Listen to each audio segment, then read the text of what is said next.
যে এই দিনে আল্লাহ পৃথিবী সৃষ্টি করেছেন, এই দিনে আদম আলাইহিস সালামকে আল্লাহ পয়দা করেছেন, এই দিন নূহ আলাইহিস সালামের নৌকা যদি পাহাড়ে ঠেকে তিনি পাহাড়ে নেমে আসেন, এই দিন ইব্রাহিম আলাইহিস সালাম আগুনের থেকে পরিত্রাণ পেয়েছিলেন, ইউনূস আলাইহিস সালাম আগুন মানে মাছের পেট থেকে উদ্ধার পেয়েছিলেন।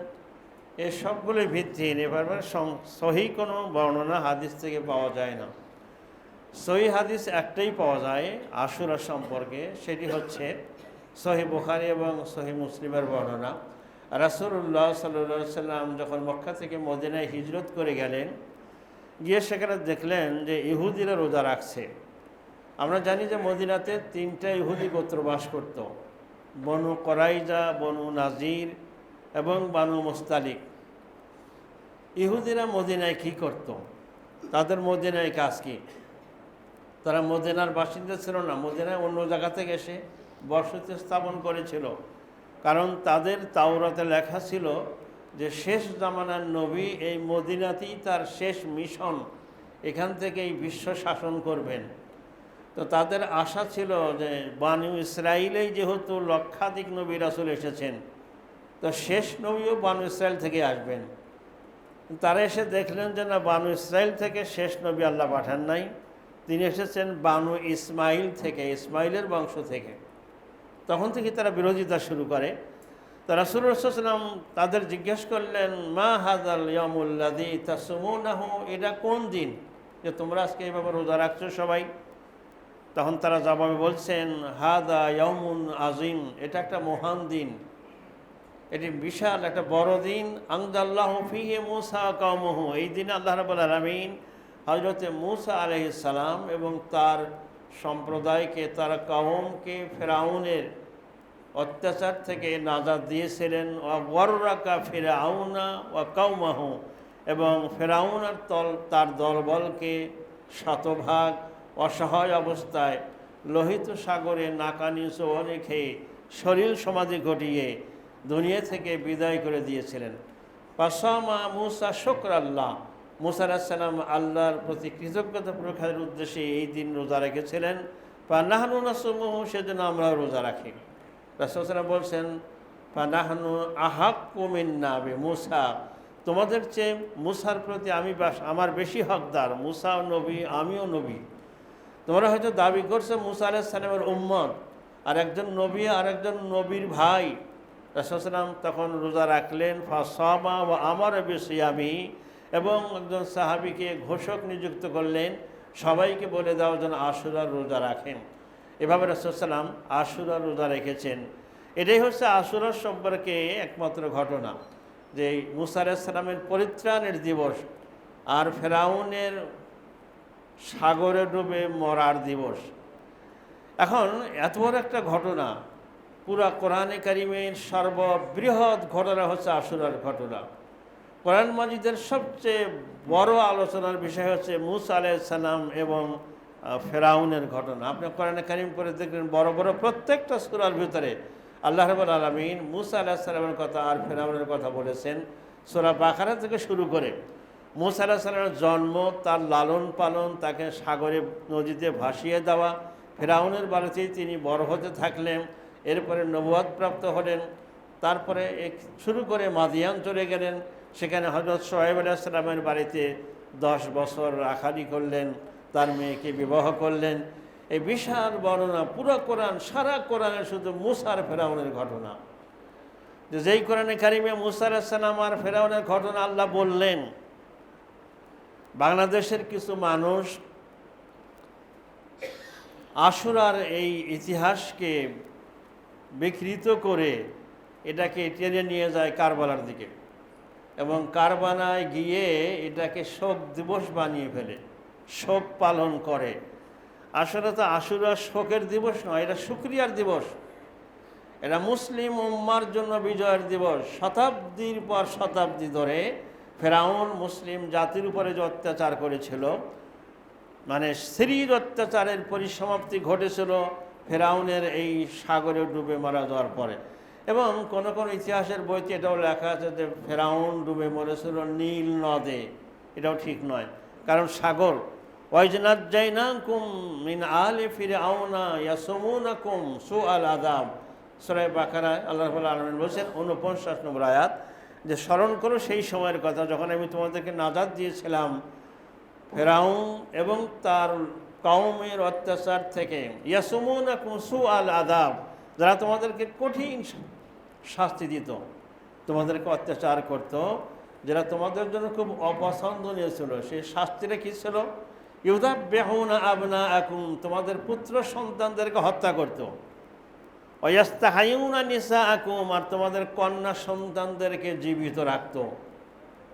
পুত্র সন্তানকে হত্যা করে কন্যাদেরকে জীবিত রাখত, উদ্দেশ্য যে এই কন্যারা বড় হলে তাদের বাড়ির খাদেম হবে, দাসী হবে, তাদের ভোগের সামগ্রী বানাবে। নাউযুবিল্লাহ মিন যালিক। কারণ এর আগে ইতিহাস বলছে ফেরাউন স্বপ্ন দেখে জ্যোতিষীদের ডাকলো যে আমি এমন একটা স্বপ্ন দেখলাম, এটার অর্থ কি? জ্যোতিষীরা জানালো যে বানু ইসরাইল বংশে একটা পুত্র সন্তান জন্মগ্রহণ করবে, যা আপনার রাজত্বকে ধ্বংস করে দেবে, আপনার পতন ঘটবে তার হাতেই। তো ফেরাউন তখন সিদ্ধান্ত নিল আমি এই পুত্র সন্তানকে আসতেই দেব না। সে শত শত নয় হাজার হাজার পুত্র শিশুকে হত্যা করলো। তার পুলিশ বাহিনী, তার সেনাবাহিনী, যেই বাহিনী ছিল সব লাগিয়ে দিল। দেখো কোথায় কোথায় গর্ভবতী নারী আছে, তাদেরকে খুঁজে বের করো, পুত্র সন্তান ভূমিষ্ঠ হলেই তাকে মেরে ফেলো। মায়ের সামনেই কত সন্তানকে হত্যা করা হয়েছে। নাউযুবিল্লাহ মিন যালিক।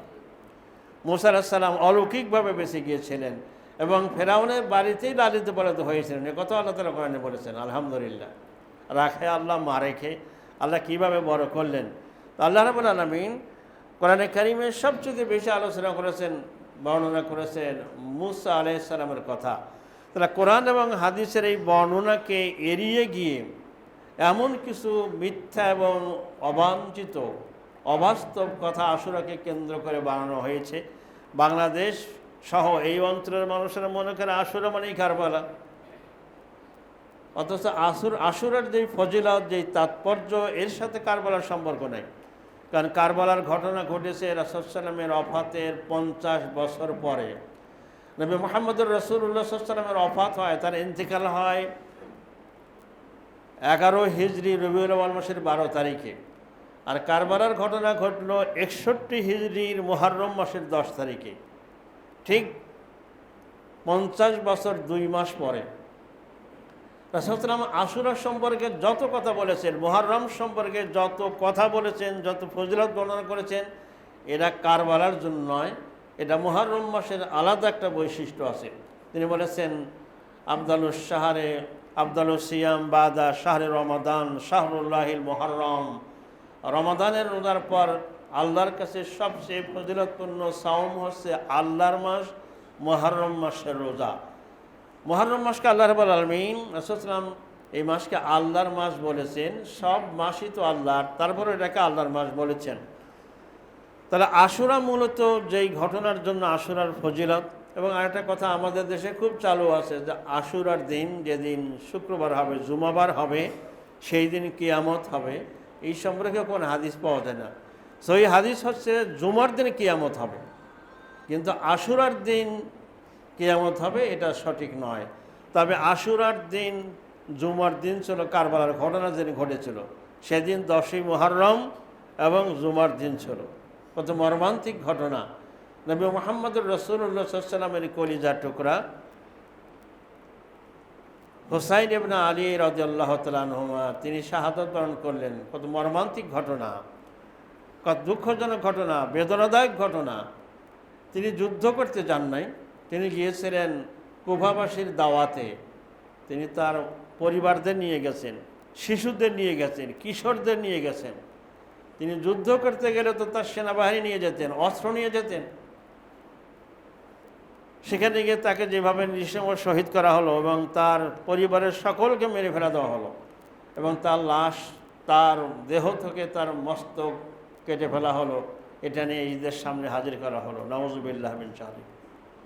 রাসূলের উম্মতের হাতে একদল মুসলমান আর একদল মুসলমানকে কিভাবে মারতে পারে, এটাকে কেন্দ্র করে কত মিথ্যা ইতিহাস রচিত হয়েছে। বিষাদ সিন্ধু, এটা আমাদের একসময় স্কুলের 9-10 বাংলা বইতে একটা গল্প ছিল, হোসেনের অন্তিম শয্যা। আর ইন্টারমিডিয়েট যারা সেই সময় ছাত্র ছিলেন, এইচএসসির বাংলায় ছিল কারবালার পরে, পুরোটাই একেবারে ভিত্তিহীন মিথ্যা কথায় ভরা। এগুলোর সাথে কারবালারও কোনো সম্পর্ক নেই।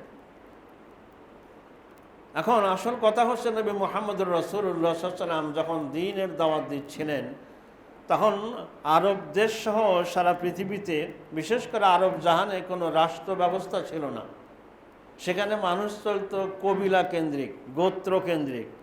ছোটো ছোটো করে একটা গোত্র কবিলা থাকতো, তার একজন গোত্র প্রধান থাকতো। তিনি যা বলতেন গোত্রের লোক সবাই শুনতে বাধ্য হতো। যেমন মণ্ডল গোত্র, সরকার গোত্র, ব্যাপারী গোত্র, এরকম নাম ছিল। কিছু রাষ্ট্র ছোটো ছোটো ছিল, সিরিয়াতে, আফ্রিকায় এবং ভারতেও একটা ছোট্ট রাষ্ট্র ছিল বলে ইতিহাস থেকে জানা যায়। নবী মুহাম্মদুর রাসূলুল্লাহ সাল্লাল্লাহু আলাইহি ওয়াসাল্লাম জাতিকে যেমন ইসলাম দিলেন, পাশাপাশি একটা ইসলামী রাষ্ট্র দিলেন। এবং রাষ্ট্রটা কেমন ছিল? তিনি এমন একটা রাষ্ট্র উপহার দিলেন। আজকে আমরা সারা পৃথিবীতে যে গণতন্ত্রের কথা বলি, যে জনগণের মতামতের ভিত্তিতে রাষ্ট্র চলবে, যারা শাসক তারা জনগণের সেবক হবেন, তারা রাষ্ট্রের মালিক হবেন না, কিন্তু আসলে বাস্তবে কিন্তু তা না। যারা গণতন্ত্রের কথা বলে ওই সব দলের ভেতরেই তো গণতন্ত্র নাই।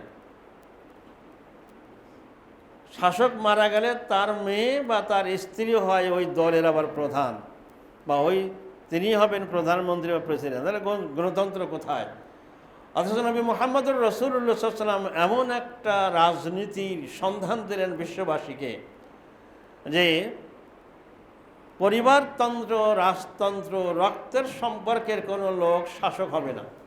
শাসক হবে তার যোগ্যতার ভিত্তিতে। নবী মুহাম্মদ রাসূলুল্লাহ সাল্লাল্লাহু আলাইহি ওয়াসাল্লামের ওফাতের পরে তিনি কিন্তু কাউকে মনোনয়ন দেন নাই যে আমার পরে আমুককে খলিফা বানাবা তোমরা। তার ওফাতের পরে, তার ইন্তেকালের পরে সাহাবায়ে কেরাম পরামর্শ করে অনেক কষ্ট করে আবু বকর সিদ্দিক রাদিয়াল্লাহু তাআলা আনহুকে খলিফাতুল মুসলিমিন নিযুক্ত করলেন। সুবহানাল্লাহি ওয়া বিহামদিহি।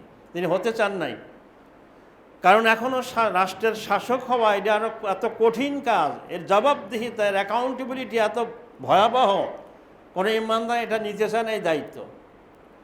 আবু বকর সিদ্দিক রাদিয়াল্লাহু তাআলা আনহুর শেষ বয়সে তিনি ওসিয়ত করে গেলেন, আমার পরে কাকে দেওয়া যায়?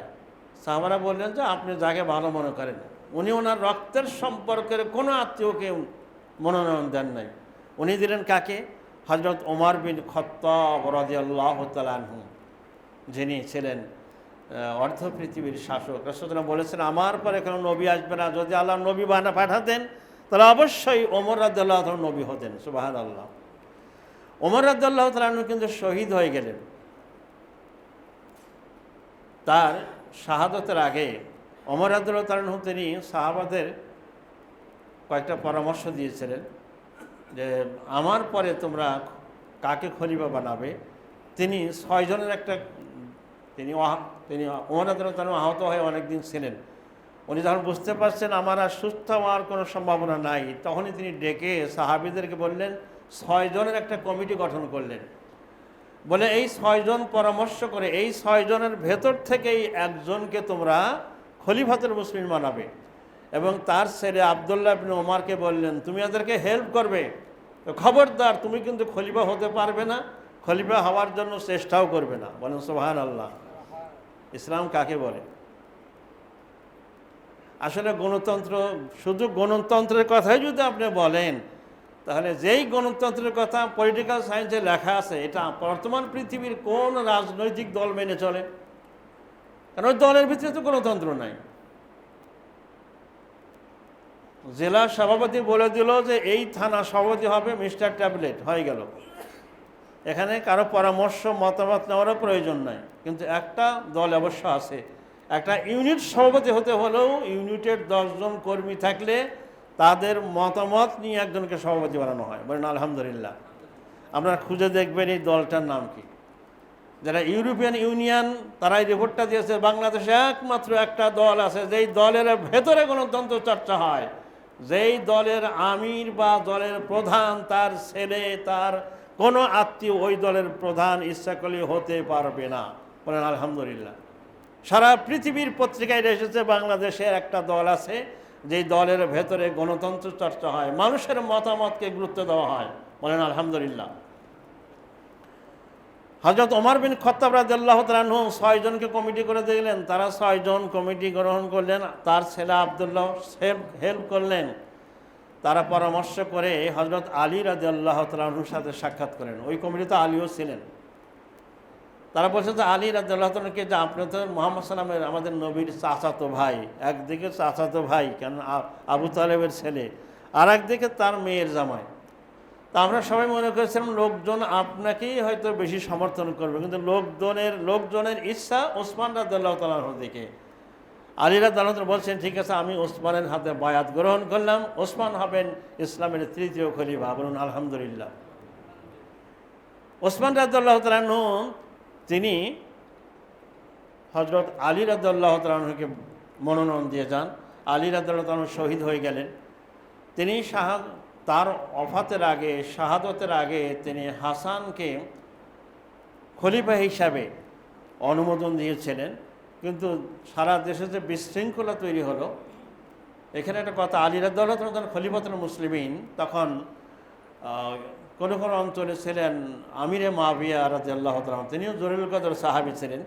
যে কয়েকজন সাহাবীকে রাসূলুল্লাহ সাল্লাল্লাহু আলাইহি ওয়াসাল্লাম কোরআনের আয়াত, কাতেবে ওহী লেখার দায়িত্ব দিয়েছিলেন, তার ভিতরে আমিরে মুআবিয়া রাদিয়াল্লাহু তাআলা ছিলেন। তিনি আলী রাদিয়াল্লাহু তাআলার সাথে বায়াত করলেন না, মানলেন না। তিনি বলছেন যে আগে ওসমানের হত্যার বিচার করতে হবে, তা না হলে আমি আলীকে খলিফা হিসেবে মানব না, বায়াত গ্রহণ করব না। আলী রাদিয়াল্লাহু তাআলা বলছেন যে আগে দেশের রাজনৈতিক পরিস্থিতি একটু শান্ত হোক, তারপরে বিচার অবশ্যই করব। এভাবেই দ্বন্দ্ব শুরু হলো। হাসান রাদিয়াল্লাহু তাআলা পরিস্থিতি বুঝতে পেরে তিনি নিজেই এই দায়িত্ব থেকে অব্যাহতি নিলেন এবং আমিরে মুআবিয়ার হাতে বায়াত গ্রহণ করে তার শিষ্য গ্রহণ করলেন। এভাবে আমিরে মুআবিয়া রাদিয়াল্লাহু তাআলা তার ভুল ত্রুটি দোষ গুণের সমন্বয় মানুষ। তিনি 20 বছর পর্যন্ত এই ইসলামী রাষ্ট্রের খলিফা ছিলেন। তিনি খলিফা ছিলেন না, আমিরুল মুমিনিন ছিলেন। এবং ওমর রাদিয়াল্লাহু তাআলা শহীদ হওয়ার পরে রাসূল সাল্লাল্লাহু আলাইহি ওয়াসাল্লাম বলেছেন, ওমর যেদিন মারা যাবে সেদিন ফিতনার দরজা ভেঙে যাবে, দরজা খুলে যাবে না, দরজা ভেঙে ফিতনা মুসলমানদের ভিতরে এমনভাবে ঢুকে পড়বে। আসলে হযরত ওমর রাদিয়াল্লাহু তাআলা খুব কঠিন সময়ের মানুষ ছিলেন। তিনি বেঁচে থাকতে মুসলিম উম্মার ভিতরে কোনো ফিতনা বিশৃঙ্খলা ছিল না। তার শাহাদতের পরে সারা দেশে এত বিশৃঙ্খলা, এবং এটাকে কেউ দমন করতে পারছিলেন না। কিন্তু আমিরে মুআবিয়া রাদিয়াল্লাহু তাআলা 20 বছর তিনি আমিরুল মুমিনিন ছিলেন, মুসলিম জাহানের শাসক ছিলেন। তার সময় খুব ভালো চলছিল এবং তিনি মোটামুটি পরিস্থিতিকে নিয়ন্ত্রণে নিয়ে আসলেন। সারা পৃথিবীর সাথে সম্পর্ক ভালো করলেন, কূটনৈতিক সম্পর্ক, বাণিজ্যিক সম্পর্ক। তার দক্ষতা এবং তার যোগ্যতার ভিত্তিতে এরা করতে সক্ষম হয়েছিলেন। আমিরে মুআবিয়া রাদিয়াল্লাহু তাআলা বয়স যখন শেষের দিকে, বয়সের ভারে তিনি কিছু সংখ্যক সাহাবারা তাকে পরামর্শ দিলেন যে আপনি একজনকে মনোনয়ন দিয়ে যান, কখন আল্লাহ আপনাকে নিয়ে যায়। তো আমিরে মুআবিয়া রাদিয়াল্লাহু তাআলা বলছেন, তোমরা কার কথা ভাবছো? বলে আপনার ছেলে ইয়াজিদকে দিয়ে যান, মানে ইয়াজিদ তো ভালো।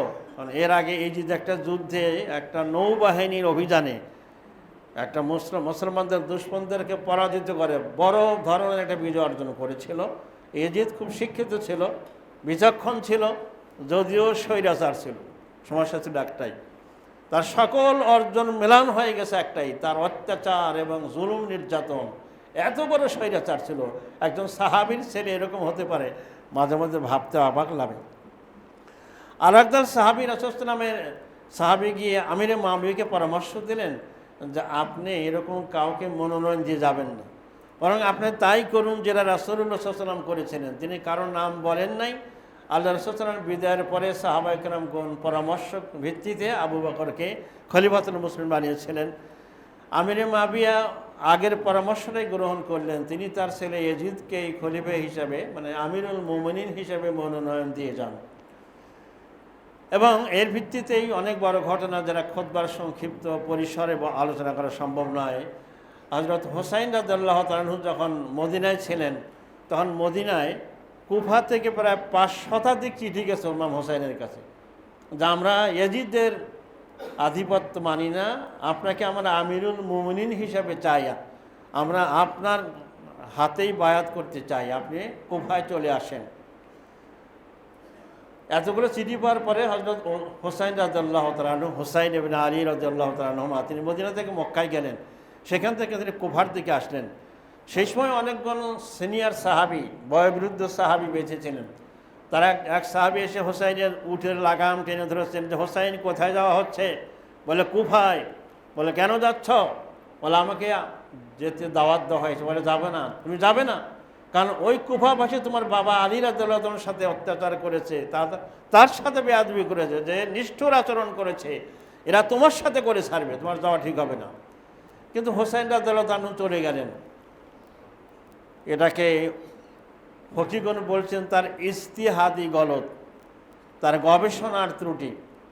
তিনি চলে গেলেন, যাওয়ার পরে যা ঘটনা ঘটে গেল, এটা যে কোনোভাবে হোক, তখন মোবাইল ছিল না, কিন্তু এজিদের কাছে এই খবর চলে গেল যে হোসাইন কুফায় যাচ্ছে। কারণ হোসাইন রাদিয়াল্লাহু তাআলা খুবই জনপ্রিয় লোক, রাসূল সাল্লাল্লাহু আলাইহি ওয়াসাল্লামের নাতি। উনি কুফায় গেলে কুফাবাসী তার হাতে বায়াত করবে, তো এজিদের তাকতে তাউস, এজিদের গদি নিয়ে এবার টানাটানি বেজে যাবে। তো তিনি তখন কুফার যে গভর্নর ছিল তাকে বরখাস্ত করে আর একজনকে নতুন দায়িত্ব দিতে বলা, যে কোনোভাবে হোক ইমাম হোসাইন এবং তার লোকজনকে কুফায় ঢুকতে দেওয়া যাবে না। উবায়দুল্লাহ ইবনে জিয়াদ সে করলো কি, সে কুফায় ইমাম হোসাইনকে আটকাই দিল। বলছে যে তুমি আমাদের সাথে, আমাদের হাতে বায়াত গ্রহণ করো, আমাদের আনুগত্য প্রকাশ করো, তোমাকে কুফায় যেতে দেওয়া হবে না। বলে কুফাবাসী আমাকে দাওয়াত দিয়েছে, আমি যুদ্ধ করতে আসিনি, যুদ্ধের কোনো অস্ত্র নিয়েও আসিনি, তোমরা আমাকে হয় যেতে দাও, না হয় মদিনায় ফেরত দেওয়ার সুযোগ দাও, আর না হয় যুদ্ধের জন্য প্রস্তুতি হও। তারা এই নিরস্ত্র অসম যুদ্ধ, ইমাম হোসাইন রাদিয়াল্লাহু তাআলা আনহুর সাথে যুদ্ধে জড়িয়ে পড়লেন। শিশু ছিল, কিশোর ছিল, নারীরা ছিল, সবাইকে নিষ্ঠুরভাবে, এত মর্মান্তিক একটা ঘটনা, এত বেদনাদায়ক ঘটনা, সবাইকে হত্যা করা হলো। ইমাম হোসাইন রাদিয়াল্লাহু তাআলা আনহুকে শহীদ করে দেওয়া হলো। তার মস্তককে একটা প্লেটের উপর নিয়ে গিয়ে এজিদের সামনে হাজির করা হয়েছে। নাউযুবিল্লাহ মিন যালিক। এখন এই ঘটনার জন্য এজিদ দায়ী, কোনো সন্দেহ নাই, কারণ এই লোকগুলোকে এজিদ শাস্তি দেন এই পরবর্তীতে। এজিদ দুঃখ প্রকাশ করেছে বলে কোনো ইতিহাসে পাওয়া যায়, কিন্তু এই লোকগুলোকে শাস্তি দিতে পারত তো। কিন্তু এই ঘটনার জন্য আমরা আমিরে মুআবিয়া রাদিয়াল্লাহু তাআলা আনহুকে কোনোভাবেই দোষারোপ না করি। আমাদের বিশ্ববিখ্যাত আলেম আল্লামা ইবনে হাজার আসকালানী রহমাতুল্লাহ তাই তিনি একটা কথা বলেছেন যে ইয়াজিদের বিষয়টা আমরা আল্লাহর উপরে ছেড়ে দিই, তাকে আমরা রহমাতুল্লাহ আলাইহি বলবো না, আবার লাআনাতুল্লাহ আলাইহিও বলবো না। কারণ একজন সাহাবীর ছেলে, অন্যান্য মুসলিম দেশের শাসক যেরকম জালিম হয়, যেরকম ফাসেক হয়, সেরকম একজন শাসক ছিলেন, কোনো সন্দেহ নাই। কিন্তু তাই বলে তাকে লাআনাতুল্লাহ আমরা না বলি, এবং তার পিতা আমিরে মুআবিয়া রাদিয়াল্লাহু তাআলা আনহু সম্পর্কে আমরা কোনো বাজে মন্তব্য না করি। কারণ আমিরে মুআবিয়া রাদিয়াল্লাহু তাআলা আনহু তিনি কিন্তু আরেকজন সাহাবীর ছেলে, আবু সুফিয়ানের ছেলে। তো এই আশুরার ঘটনা, কারবালার এই ঘটনা মুসলমানদের মধ্যে চিরস্থায়ী বিভক্তি এবং বিভ্রান্তির সৃষ্টি করেছে। আজকে শিয়া এবং সুন্নির যে দ্বন্দ্ব পৃথিবীতে চলছে, এবং কারবালার ঘটনাকে আপনি একটা বইতে খুঁজে পাবেন না, সঠিক ইতিহাস পাওয়া খুবই কঠিন। কারণ কারবালার ঘটনার পরে ওই এলাকার রাষ্ট্রীয় ক্ষমতা চলে যায় শিয়াদের হাতে, তারা তাদের মতো ইতিহাস লিখেছেন। এই ইতিহাস লেখা শুরু হয় প্রায় কারবালার ঘটনার 200 বছর পরে। আমাদের বাংলাদেশের স্বাধীনতার পরপরই স্বাধীনতার ইতিহাস লেখা হয়েছে। তারপরে দেখবেন একদল বলে যে এটা ইতিহাসের বিকৃত করা হচ্ছে বা হয়েছে, আর যেই ইতিহাস 200 বছর পরে লেখা হয়েছে, সেই ইতিহাস দেখতে গিয়ে তো তথ্য সামগ্রী পাওয়া কঠিন ছিল, যার কারণে কিছু বৈপরীত্য লক্ষ্য করা যাবে। তো এই ঘটনা নিঃসন্দেহে উম্মতের জন্য মর্মান্তিক। এই ঘটনা থেকে আমাদের শিক্ষণীয় বিষয় হচ্ছে, আমাদের যে এই সাময়িক বিজয় হয়েছিল এজিদের, কয়েক বছরের মাথায় এজিদ না মারা যায়, মাত্র কয়েক মাসের মাথায় এজিদের ছেলের নামও মুআবিয়া ছিল, আর বাপের নামও মুআবিয়া, ছেলের নামও মুআবিয়া, ছেলেও মারা যায়। এবং পৃথিবীর নিয়ম হচ্ছে, কোনো দেশের শাসক যদি কেউ হয়, তাহলে প্রজন্মের পর প্রজন্ম ওই বংশ থেকে আরও শাসক হয়। কিন্তু এজিদ নিহত হওয়ার পরে তার বংশ থেকে আর কেউ শাসক হতে পারে না। এবং ইমাম হোসেন রাদিয়াল্লাহু তাআলা আনহু শহীদের ব্যাপারে যারা ভূমিকা রেখেছিল তাদের অল্প কয়েকদিনের মাথায় খুব মর্মান্তিকভাবে তারা দুনিয়া থেকে বিদায় নিয়েছিল। যদিও একজন কবি বলেছেন, ইসলাম জিন্দা হতা হ্যায় হার কারবালা কে বাদ মে, এটা কবির কবিতা। তবে কারবালার ঘটনার এত বছর পরেও ইসলাম কিন্তু জিন্দা হয় নাই, বরং কারবালার ঘটনা মুসলিমদের ভিতরে যেই বিভ্রান্তি সৃষ্টি করেছে, এটা চিরস্থায়ী বিভ্রান্তি। এটা আজকে যারাই কারবালার পক্ষের লোক